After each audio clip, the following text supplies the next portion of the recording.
Namaskara. Welcome back. Welcome back to Sanatan Dharma, Karma Part 2. Today, we're going to talk again about karma, the continued chapter from Karma Part 1. What comes back as karma? Our actions make people around us happy or unhappy. If we make them happy, we have sown the seeds of happiness and it grows into happiness for ourselves. If we make them unhappy, we have sown unhappiness like a seed and it grows up into unhappiness for ourselves. If we do cruel things, we show cruelty like a seed and it grows up into cruelty to ourselves.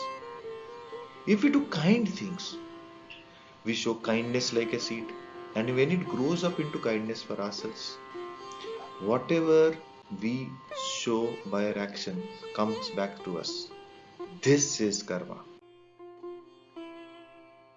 Actions and thoughts builds our character. Action always has a thought behind it. The thought makes what is called our character, the nature and the kind of mind we have. As we think about a thing a great deal, our mind becomes like that thing. If we think kindly, we become kind. If we think cruelty, we become cruel. If we think deceitful, we become deceitful. And if we think honestly, we become honest. As we act to our nature or character, as a kind person acts kindly or a cruel person acts cruelly, it is easy to see that actions in our next life will depend on the thoughts of our present life.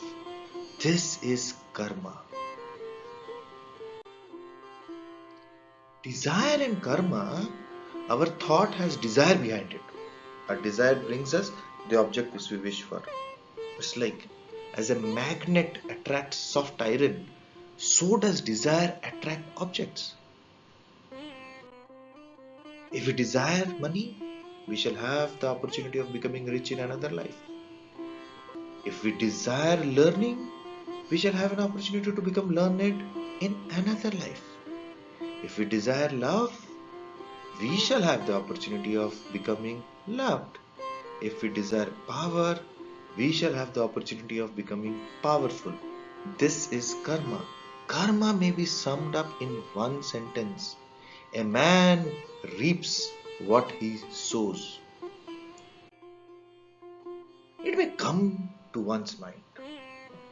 If my actions now are the outcome of my past thoughts, and if my past thoughts are the outcome of my past desires, am I not helplessly bound? I must act as I have thought. I must think as I have desired.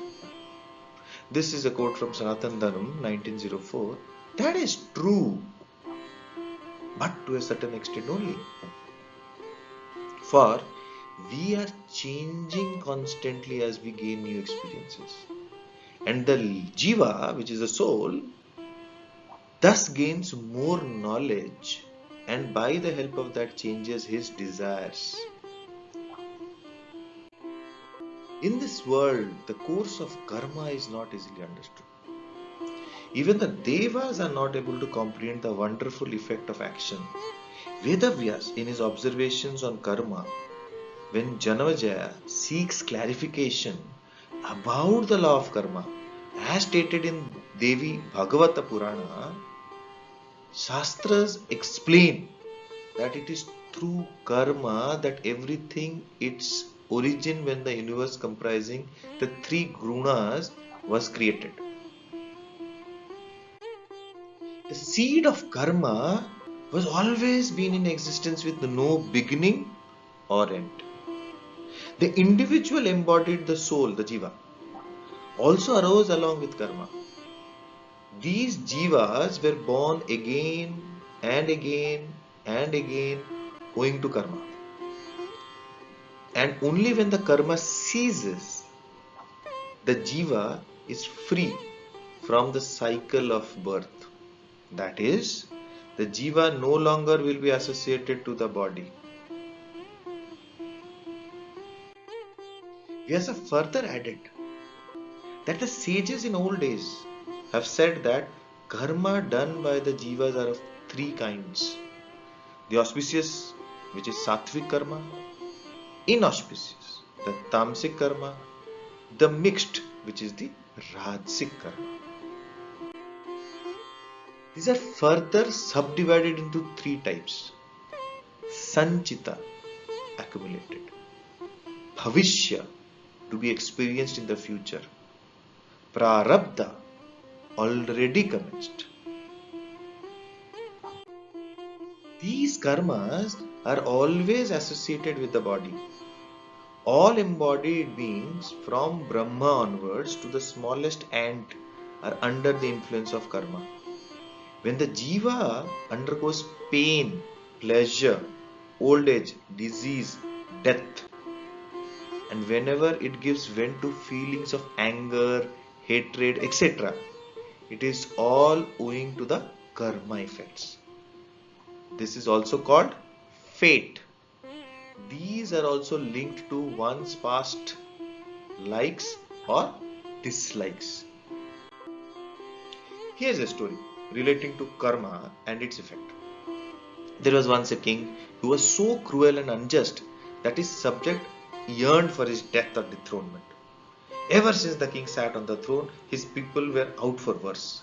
The king took what he felt was his. He treated as if what he felt, and most of the time they were harshly mistreated. It was a dark time for the kingdom, and there is no justice for the ordinary person.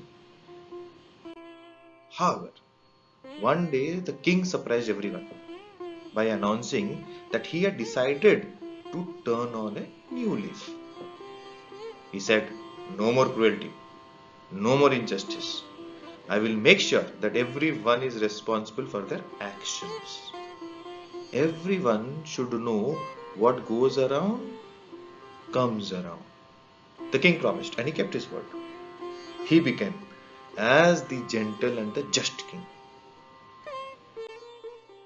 Months after the king's transformation, one of his ministers mustered enough courage to ask him what had brought about this change of heart. The king answered, "One day I was galloping through the forest. I caught sight of a fox being chased by a dog. The fox escaped into his hole, but not before the dog had bitten his leg and hurt it for life.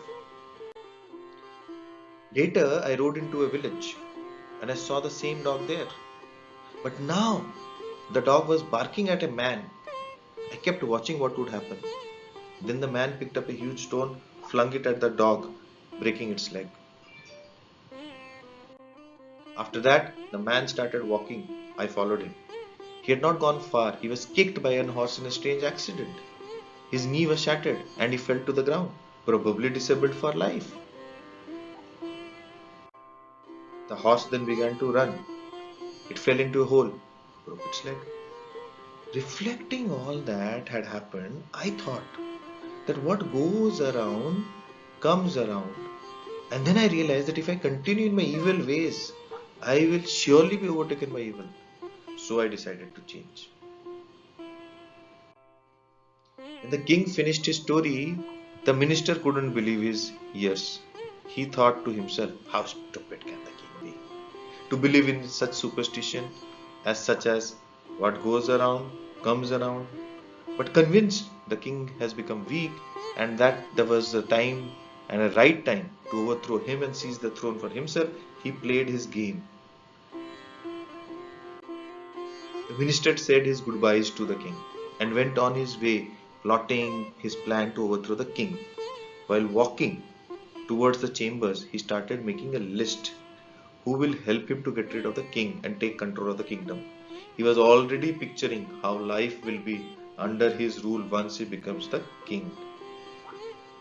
He was so immersed in his thoughts, he did not see the steps in front of him.